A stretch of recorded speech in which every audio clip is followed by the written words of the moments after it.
Alhamdulillah. Alhamdulillah. Wassalamu ala sayyidina anbiya wal mursalin. Amma ba'du, billahi minash shaitanir rajim. Bismillahir rahmanir rahim. Salatu wassalamu alayka ya Rasulullah. Salatu wassalamu alayka ya Rasulullah. Wa ala alika wa ashabika ya Habibullah. Wa ala alika wa ashabika ya Salatu wassalamu alayka ya Nabi Allah. Salatu wassalamu alayka ya Nabi Allah. Wa ala alika wa ashabika ya Nabiyullah. This is month of Shaban, a very glorious and very spiritual and blessed night. And it's the only time, it's a once in a year special night. It's the only time we have a program in the Qabristan. It's soon to visit the Qabristan on this night as well. Allah there are amazing, important decisions made in this night. Who's going to, what risk we're going to get in the coming year, who's going to perform Hajj, Umrah, who's going to die, who's going to be born. Many important tasks which are recorded. These things are already written on Lawh Mahfuz. The destiny of people was already written thousands of years before our creation. But these things have been copied from there onto the registers of the particular angels who are going to be doing the distributing of the risk. The angel of death takes a list from the Lawh Mahfuz, writes down this particular year who's going to die. The angels that Allah Ta'ala has appointed to shape the babies in the wombs of their mothers, they take the list of who this year they will be shaping. And the amal of the previous year, पिछले साल के अमल का एक total लगाया जाता है Islam. So very significant night. We should always recite Durood Pak even in any other month, any other day. But you know the famous ayat, Durood inna Allahu wa malaikatahu yusalluna ala nabi. Indeed, Allah and His angels send mercies and salawat upon the Prophet sallallahu alaihi wasallam. That ayat al-Karima was revealed in the month of Shaban. Hence, Shaban is the month of Durood.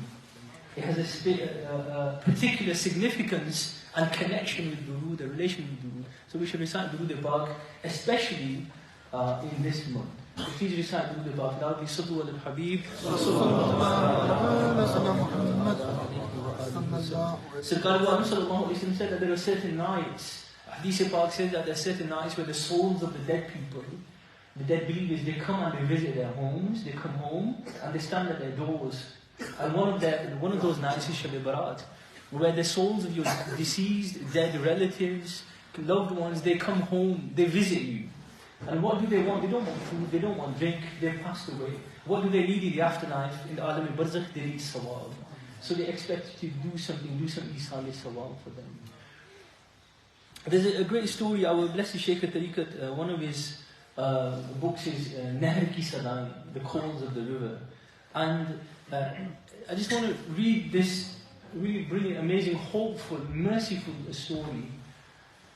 And you know, sometimes it's not our job to judge people. We shouldn't be judging people. If we see someone come to the Qabristan, come to the ijtema, and we think, pura saal masjid hi hai, unke Shab Barat ki ibadat yaad aayi.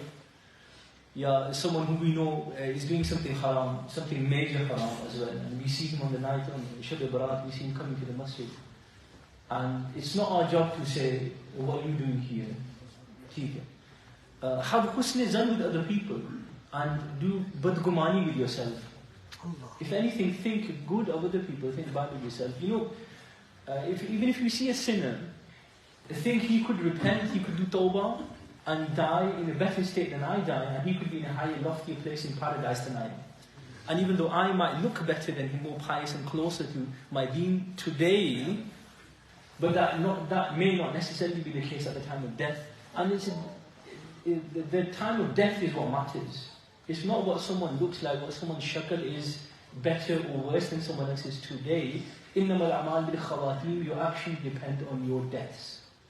It's what condition someone is at the time of death. Someone can be a kafir all his life and accept Islam just 1 or 2 days before he dies. Someone can be a Muslim all his life and for 80, 90 years and then become a kafir 1 or 2 days before he dies. So it depends on what's going to happen at the time of death, because none of us know what state me or you are going to be at the time of death. We can't judge people for certain. We can't judge. So be hopeful of people, no matter how grave a sinner he is. So this is the story that I wanted to narrate. And it's a beautiful story. Sayyidina Shaykh Abu Bakr al-Shibli, radiallahu ta'ala, he says that once I was traveling in Syria, along with a group of other travelers, they were in a caravan. And on the way they were robbed, they were attacked by a group of bandits. Daku ne par hamla kar diya. So they are attacked by a group of bandits, gangsters, thugs. And so the gang of thieves, they loot the travelers, they take whatever luggage, saman, money, food, anything. And amongst the saman, there was some food as well. There was some sugar, some almonds. The thieves, they began to eat the food. The thieves, the chor, the daku, they were eating. And the leader, the gang leader, he wasn't eating anything. And Shaykh Abu Bakr Shibli says he asked the leader why he wasn't eating with the rest of his thieves, his gang, why he wasn't eating with them. And the leader said, this gang leader, this thug, this badmash, he said, I'm fasting. And Shaykh Abu Bakr Shibli rahmatullah alayhi, he said, obviously it's ajib. On one hand you're robbing people, you're terrorizing people.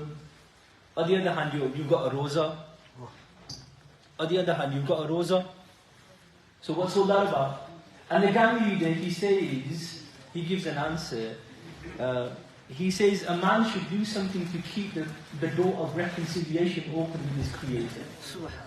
बंदे को चाहिए कि अपने रब से सुलह का दरवाजा खुला रखे, रास्ता खुला रखे. So this doesn't mean that, this doesn't justify his action, it doesn't justify his sin. But anyway, that's the answer he gave. And so, that event happens later, much later. Shaykh Abu Bakr Shibli rahmatullah alayhi sees the same gang leader in the state of ihram performing tawaf of the blessed Kaaba. And his face was resplendent with the light of ibadat, and he had weakened himself through mujahada and worshipping Allah subhanahu wa ta'ala. Shaykh Abu Bakr Shibli rahmatullah alayhi asked surprisingly, are you that same man who robbed us? Are you the same thief, that same gang leader? And he said, yes I am. And let me tell you that very same fast is what caused my sulah, my reconciliation with Allah subhanahu wa ta'ala. उसी रोज़े की बरकत से अल्लाह ताला से सुलह मुझे नसीब हुई. अल्लाह ताला ने तौबा की तौफीक अता फरमाई, तौबा की नेमत मुझे अता फरमाई. This doesn't mean, this story that I've just narrated in front of us. No matter what we're doing in our lives, we should always, whatever guna, we all know that we're plunged in sin, but फिर भी कोई सुलह का दरवाजा तो खुला रखें. कोई सुलह का दरवाजा. You always try to knock on the door, the kingdom of Allah subhanahu wa ta'ala. Always keep on knocking on the door of tawbah. This doesn't mean it's okay to rob people and terrorize. Just make sure you give a £10 sadaqah in the masjid whilst you're doing it as well, and it justifies it. It doesn't mean that's okay. It doesn't mean you can do sins. And just doing neki alongside it justifies those sins. That's not what it means. But always be hopeful of the mercy of Allah subhanahu wa ta'ala and make the best efforts that you can to gain the mercy of Allah subhanahu wa ta'ala. We know we hear in this night Allah subhanahu wa ta'ala's mercy manifests on the first sky in a way that it doesn't normally manifest. And Allah ta'ala forgives you. The Holy Prophet sallallahu alaihi wasallam said, spend this night worshipping and spend the next day if you can fast. If you can fast. Okay, tomorrow on the 15th. And if you can't fast, if you can't keep a roza, the Sufiya Kiram, they say something beautiful. It's a nafli fast. It's not like the Ramadan fast that you have to fast and you have to, definitely. It's good if you can. Don't judge anyone if they don't fast tomorrow. The Sufiya say, agar roza nahi rakh sakte, wo nafli roze jo hai, nafli roze agar nahi rakh sakte, to gunahon se to roza rakh le.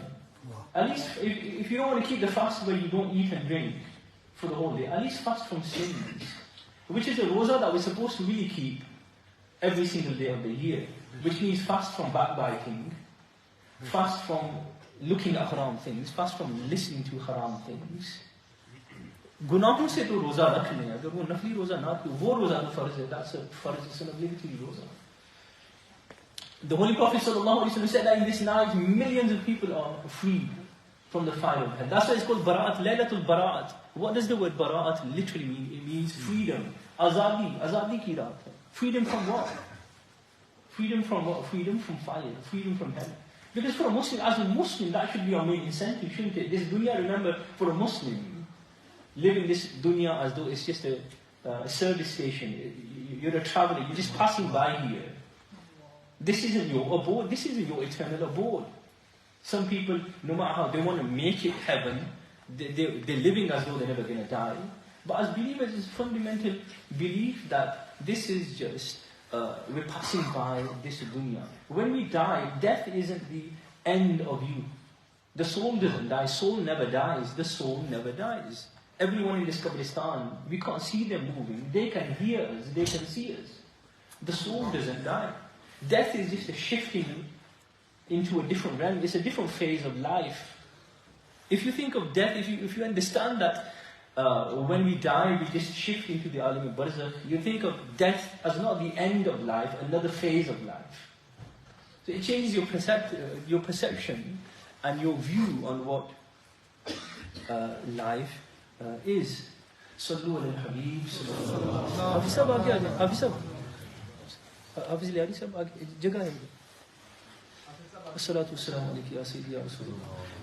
Many people are forgiven, but there's a long list of people who are not forgiven. Because their sin is so grave, उनका गुनाह इतना बड़ा है. हाँ, वो भी जो जिनके बारे में सरकार सल्लल्लाहु अलैहि वसल्लम ने इरशाद फरमाया कि इनकी बख्शिश इस रात नहीं होती, वो भी तौबा पक्की कर लें, फिर उनकी भी बख्शिश हो जाएगी.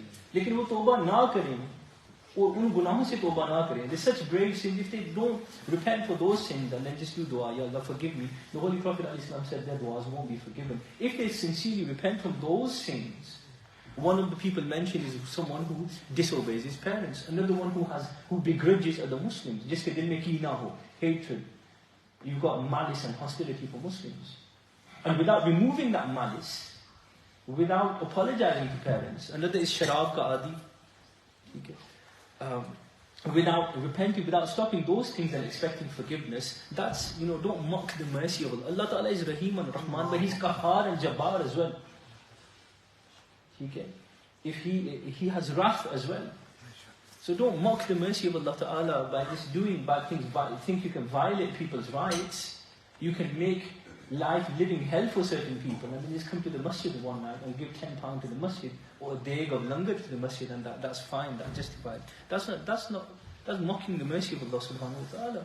There's a hadith park that says that if someone says, Ya Allah forgive me, but he doesn't intend to leave that sin in his heart. It's as though it's as though he's doing istihza, he's mocking, he's joking with Allah. Do you think Allah is not aware? Why act as though Allah, as though the person believes that Allah Ta'ala is not aware of his intentions? So tawbah is when repentance is to abandon something, to feel sorry for it and make the intention to not do it. If someone's saying, Ya Allah forgive me for a certain thing, and he doesn't really intend to stop it in the future, in fact he's in a state where the next opportunity he gets, he'll still do that sin, that's not really tawbah. And make amends as well. If it's namazes that are being missed, well, that's something you can make amends for. You can make up those namazes. If it's someone's money that you've taken, then make amends. You've still got a chance to pay back. So tawbah is stopping, regretting the past, stopping in the present, intending to avoid it in the future. 3 things. And the 4th thing is make amends. Fix what you've broken if it still can be fixed. That's what repentance is. And Allah loves tawbah. Allah loves, especially when a youngster does tawbah. Shab Habibullah. The young repenter is the Habib, the friend of Allah subhanahu wa ta'ala. Habib of Allah. The Holy Prophet sallallahu alaihi wasallam said, when a youngster repents, he's the Habib, the beloved of Allah. And when a youngster does ibadat, a young individual doing ibadat, compared to an old man's ibadat, it's like the ibadat of the prophets compared to average people. I just want to come to that, hatred. Hatred is very common in our hearts. Yes, we send messages to each other. I'm sorry, forgive me. Someone just like generic sort of texts, sending them to everyone, even to people you've never met before. Sorry and I apologize. What's he going to forgive you for? You've never met him, you've never had any dealings with him. An apology has to be sincere, but we have to not just apologize, get rid of the root of a disease, this disease of animosity, kina books. Iske asbab pe bhi gaur kare. Hasad, takabbur, jealousy, arrogance, competition. Okay? These, we have to cure these things. The Sufiya say, Tawbah is a blessing. Tawbah is a blessing. It's a light. Allah Pak only bestows Tawbah upon a heart that is clean from animosity, jealousy and arrogance. जब तक हसद, तकब्बुर और बुग़्ज़ दिल में होना, तौबा का नसीब होना बहुत मुश्किल है. Very hard to do tawbah if you've got a heart which has jealousy, arrogance, or bughz, hatred. And there's something beautiful, very beautiful link to that the Sufiya say. They say, जिस दिल के अंदर तकब्बुर, बुग़्ज़, हसद ना होना, वो तौबा ना भी करना चाहे, अल्लाह पाक तौबा अता फरमा देता. If a heart is clean, if he's got no hatred for Muslims, no jealousy, no arrogance, even if he doesn't want to repent, Allah Ta'ala will bless him with repentance. Because he's got a clean heart. But without a clean heart, you can give as many days as you want, do as much sadaqah in the masjid as you want, do as many tasbih and as many nafal namazes as you want. But to really, it's one thing to do ibadat, and it's one thing to feel the joy of worship. It's one thing doing the rasmi ibadat, the rasma just as a formality, as a cultural thing, as a custom. Sometimes with 30 years we've been doing the same thing year in, year out. But have we really tapped in? Our iman's at the same level as it was 40 years ago. Our iman should be elevating to the next. There's thousands of levels. Iman ke bhi ko 1000 darajat hain. Irfan ul ilm ke 1000 darajat. We're on level 1. We've been on level 1 for 40 years. When are we going to ascend to the next level? But that's what happens if you just keep it as bas rasmi amal chand amal ko practice kar lena and then saying, well, this is enough for us, we just fit deen in, then we won't ascend. To ascend to those other levels requires ikhlas and mujahada, taking hasada. We live in our Asian community, Blackburn, we're a very competitive community. Hasad, bringing other people down, thinking that we can't progress without lying. Truth is very hard to speak in our community. Very hard. We say speak the truth. We try to tell our children to speak the truth. But on one hand, we're saying, "Bacha sach bolo, beta sach bola karo, sach achhi cheez hai." But then at the same time, we created a society कि सच बोलने से बंदे की बेइज्जती होती है. सच बोलने से वो बसा औकात तरक्की रुक जाती है. झूठ बोलने वाले को ज़्यादा इज्जत देते हैं. सच बोलने वाले को हम कहते हैं चल रहा है, he's slow. So on one hand, we're saying to our children, speak the truth, but we created a community where speaking the truth is like a crime. You get respected more if you lie. The more you can run rings around people, the more chalaki you can do. People respect you more, and you seem to earn money quicker as well. So we say that such is a good thing, but then we, at the same time, we, अच्छा सच बोलो, अच्छा किसी नू नाराज भी नहीं करना. बेटा किसी नू नाराज नहीं, आज सच भी बोलना, किसी नू नाराज भी नहीं करना. अच्छा बेइज्जती नहीं होने देनी. It's practically impossible. Speak the truth, but make sure at the same time that you don't upset anyone. And basically we're petrified of beizati in our community. When you speak the truth, expecting to speak the truth and then not upset anyone is practically impossible. And when you speak the truth, a lot of times people they will do your beizati. They will show you. People will make accusations against. Hazrat वैसे करी नहीं रहमतुल्लाह अलैह आपने इरशाद फरमाया कि जो लोगों को नेकी की दावत दे, जो हक बोले ना, उस पे शहर के दुनियादार और मुअज़्ज़ज़ लोग तोहमतें लगाते. When you speak the truth, the people who are so-called the honorable, noble, respectable people and powerful people in your community, they will make accusations against you. So we're teaching our children to speak the truth at the same time. We'll make sure you don't upset anyone, and make sure no one does your beizati. And these two things, we focus on them like 10 times, 20 times more than we do when we actually speak the truth. Okay, so physically what we're going to do. So just on the point of hasad, and may Allah remove hasad from our hearts, and think about the causes of jealousy as well. That's it. It's a long journey. Removing hasad from your hearts is a long journey. It's a process. It's an exercise you're going to have to do repeatedly. Cure yourself, like physically going in a gym to remove physical weaknesses, and you don't just go for 1 or 2 days. Removing jealousy from your heart, removing kina, removing arrogance. This requires like weeks, months of mujahada on our heart, of focusing on our heart. Once the Holy Prophet ﷺ was amongst his blessed companions, and he said, "A Jannati is about to come in." A Jannati. And then a young man walked in. Everyone noticed him. The next day again, Sarkar al-Alam ﷺ was in the masjid, as like the first day, and he said the same thing, a Jannati. If you want to see someone from Jannati, he's about to walk in. A Jannati is about to walk in. And the same man walked in the second day as well. And Hazrat Abdullah ibn Umar radiallahu anhu, he was curious. I wonder what Nabi Kareem sallallahu alaihi wasallam, obviously, if from the Holy Prophet alayhi salatu wasalam, whose tongue is wahi, whose speech is wahi ilahi, it's revelation of Allah subhanahu wa ta'ala. It's the speech, it's inspired by Allah, it's haqq. Everything he says is guaranteed. We can just guess about people. I think he's Jannati, I think he's Jannati.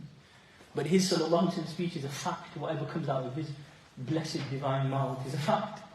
So Hazrat Abdullah bin Umar, one of the Sahabis, is curious. Nabi Pak alayhi salam told us that this person is a Jannati, but we don't see any, the reason we don't sort of see it. So he wanted to investigate. So he decided to live with that youngster for 2 or 3 days and spend time with him in his company, with his permission, just to investigate, keep an eye on. I wonder what he does. For why? Which the Holy Prophet ﷺ said that this man is a Jannati. And he stayed with him, but there was nothing extraordinary that the other Sahaba weren't doing that this Sahabi was doing. He was praying his 5 namazes, he earned a halal ruzi. He didn't do much qiyam at night. It's not like he spent the entire night worshipping. And he didn't exactly spend every day fasting either. So he was doing something which Hazrat Abdullah bin Umar said, I didn't see anything extraordinary that any of the other Sahaba were not doing. And then he actually confronted him and he said, for 2 days, 3 days in a row, Huzur sallallahu alayhi wa sallam told us that a Jannati is about to walk in and you walked in.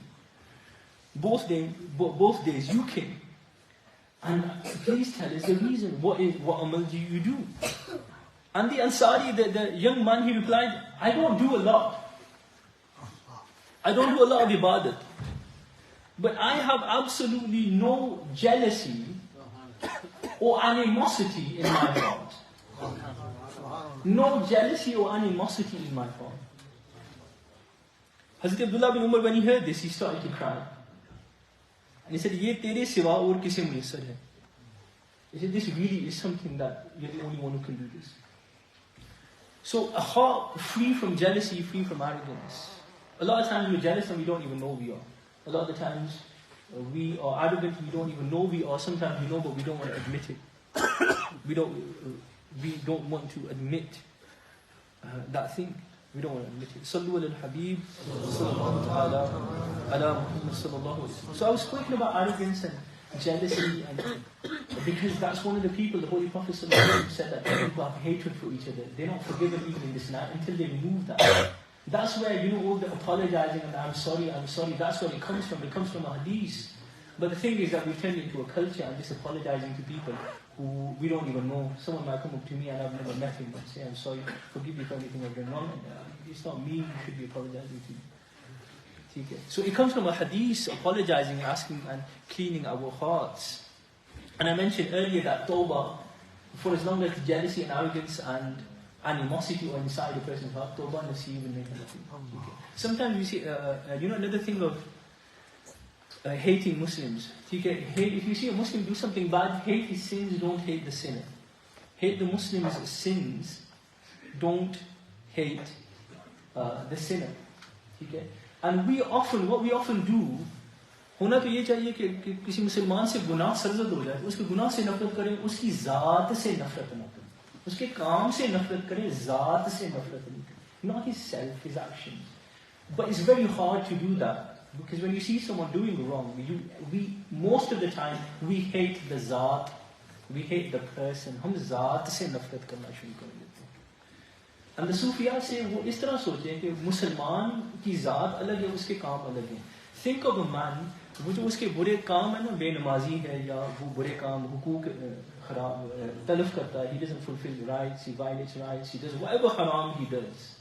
Whatever haram he does. Islam says even if a Muslim commits zina and is secret, no one knows about it, don't even expose him for that. And okay, how grave a sin is that? The Sufiya say, when a Muslim commits sins, separate his zat from his actions, his self from his actions. The way to do that, they say spiritually, think of him, his zat, his actions, think of them as stones hanging off a rope which is around his body. So think of these evil actions of his wrongdoings as stones that are just hanging off him. They're not him, the stones aren't him, they're around his body. He's got the stones hanging around his neck of this rope. But that rope isn't the Muslim, the stones aren't the Muslim. They are something he needs to get rid of. They're around him, but they're not the person. They're something separate from the person. So if we can try to imagine that, we can try to hate the sin but not the sinner. When we start hating the sinner, that's when the bugs, the jealousy, the arrogance. We're usually jealous of people who are more than us. We're arrogant in front of people that we think are below us, whether or not they really are. That's where the jealousy and arrogance comes. So there is the Sufiya, the Hukama, they say that there are 4 signs of ill fortune, but bhakti ki 4 alamatein. और इन्हीं के opposite जो है समझने के खुशबख्ती के एक अच्छे मुसलमान की opposite, the opposite of these 4 things, these 4 things which are a sign of misfortune, and from them you can automatically, the opposites of them are signs of good fortune. Allama Shaykh al-Islam Ibn Hajar Asqalani rahmatullah, he mentions these 4 things. There are 4 signs of ill fortune. Number 1, forgetting your previous sins. Number 2, remembering your previous good deeds. Number 3, looking at those who are better than you in the dunya. And number 4, looking at those who are less than you in the deen. These are 4 things that we should not be doing. They're signs of badbakhti. ठीक है, गुनाहों को भूल जाना, नेकियों को याद रखना, दुनिया में अपने से बेहतर को देखना, दीन में अपने से कम देखना, ये बदबख्ती की अलामतें हैं.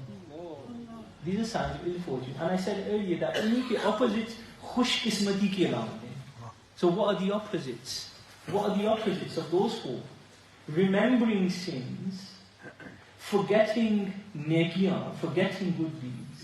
दुनिया में अपने से कम को देखना, दीन में अपने से ज्यादा वाले को देखना. Those are 4 signs of good fortune. Forgetting good deeds, remembering sins, looking at people less than you in the dunya and those who are better than you, i.e. the awliya and the anbiya, when it comes to the deen. So one shaykh was asked, what is a sign that your good deed has been accepted? Ma alamatul qubul al-amal nisyanuhu. The sign of your deeds, your good deed being accepted is that you forget it. Forgetting it is a sign of acceptance. But we often हमें वो गुनाह जो भूल जाते हैं. We do like 50 a day. नेकियां जो है वो याद रखते हैं, even if you've just done 50 in the whole year. ठीक है. So we need to really focus on this. If an old man repents, it's good, but if a youngster repents, it's better. If a youngster sins, it's bad, but if an old man sins, it's worse. Sallu ala al-Habib, sallallahu alayhi wa sallam. I want to mention a few things about the importance. Sallallahu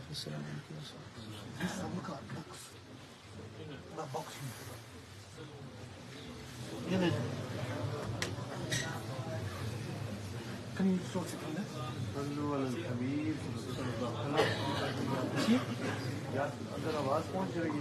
जारी रखें, आवाज़ पहुँची, जारी रखते हैं. शबी खटी show 5 minutes. कुछ कलाम पढ़े हैं.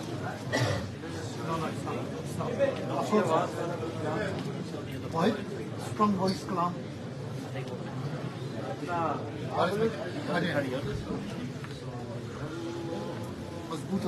Salatu wassalamu alayka ya Rasulullah. Brothers, inshallah, there is a brother who's trying to sort the problem out, but I'll carry on. if you can hear me, I'll carry on just for about 5 minutes, inshallah. So I wasn't going to, the speech was only going to last about 5 more minutes anyway, but there's just one or two things I feel are important.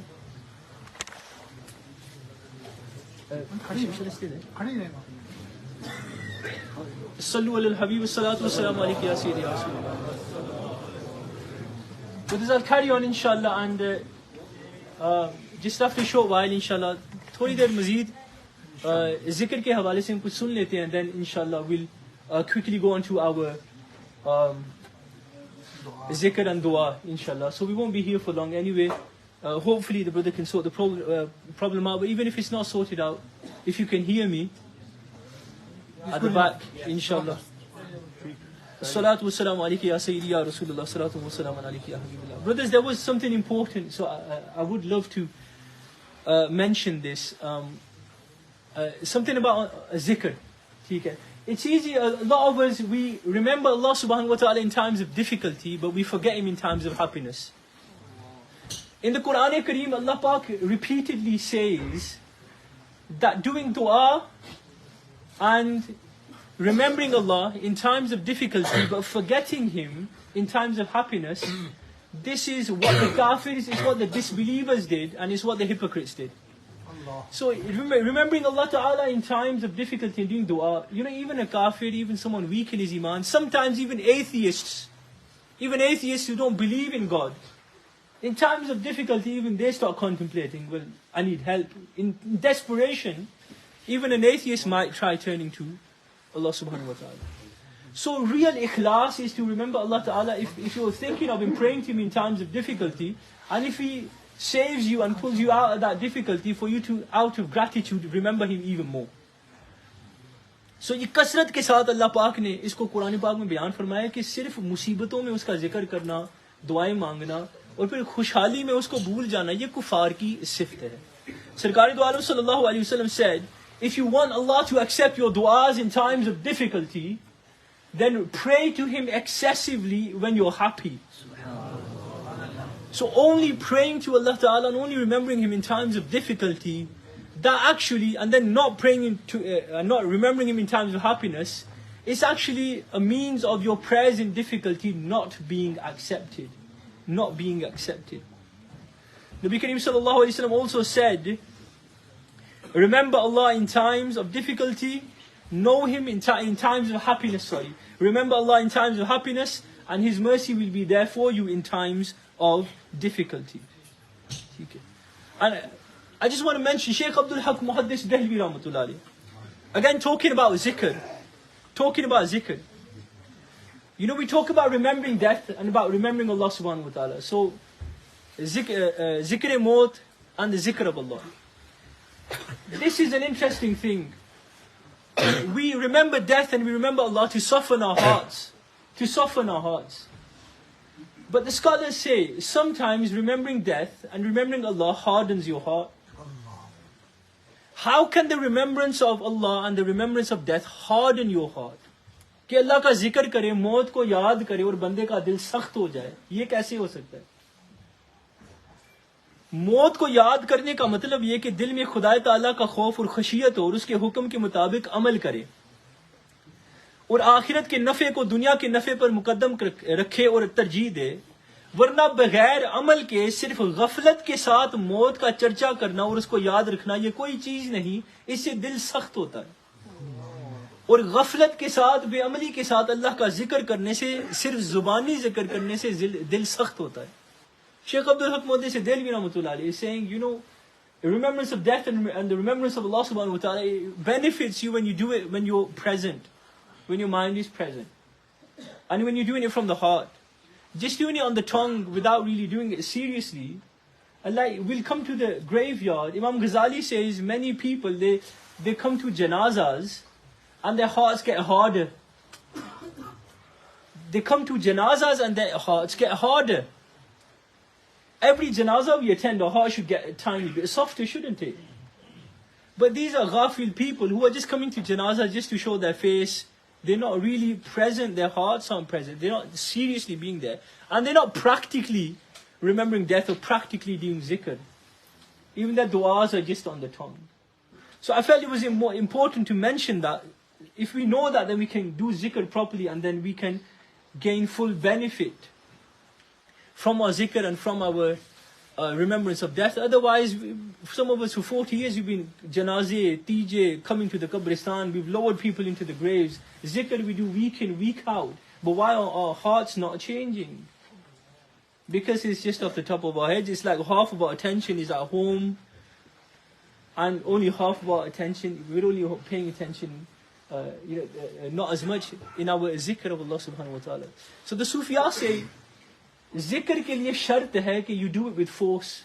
People ask us sometimes, why when you're doing zikr of Allah, Allahu or Allah, why do you move your head from right to left? And why do you strike your heart? Where's the moving coming from? Hazrat Ali radiallahu anhu said that when the Sahaba used to do the zikr of Allah, they swayed like trees on a windy day. And the Sufiya say that zikr to have an impact on your heart, it has to be with force. And the reason for that is Allah Ta'ala compares hearts to stones in the Quran. He says hearts are like stones. And a stone can't be penetrated just by tapping it. To break a stone, to penetrate the stone, there has to be force. So hearts are like stones. They can't be penetrated. The rust can't be smashed with light zikr. So it's a condition to do zikr with force. In fact, the Sufiya say your body from head to toe should be moving in zikr. It should be shaking in zikr. Because Allah Ta'ala says again that the hearts are like stones. If you want to penetrate them, stones, there has to be force, there has to be power. So hence, zikr has an impact. When we do zikr, we go to mehfils a lot of times. And it doesn't have to be ijtema zikr. It can be in your car whilst you're driving home tonight, when you're on your own. It has to come from the heart for it to penetrate, for it to change our lives. We're not just verbal zikr, or just saying, just talking about death verbally, and if it's just on the top, we can do that for decades. And like I said earlier, our iman level, it's going to be the same place. So ikhlas, may Allah Ta'ala give us ikhlas, give us sincerity. These final few points on the importance of, number one, how the Quran Kareem says, don't be people who just remember Allah and do dua in times of musibat, and then forget Him in times of happiness. Even if you're going through a hard time, may Allah Ta'ala make it easy for you. Even if you're going through a hard time, we're not 24/7 stressed, are we? You're not 24/7 stressed. You have every day, you'll have parishani, then you'll have a few hours of relief, then it's that parishani, you drown yourself in your worries again, and then you have a few hours of relief. It's parishani, relief. You're not 24/7 stressed. So in that stress period, those few hours to remember Allah Ta'ala, and that same day, as soon as you're in that relief period, to forget Him, and then think that social media, and then just watching pranks on social media is going to give us sukoon in our hearts, or watching dramas or stand-up comedy and stuff is going to give us sukoon.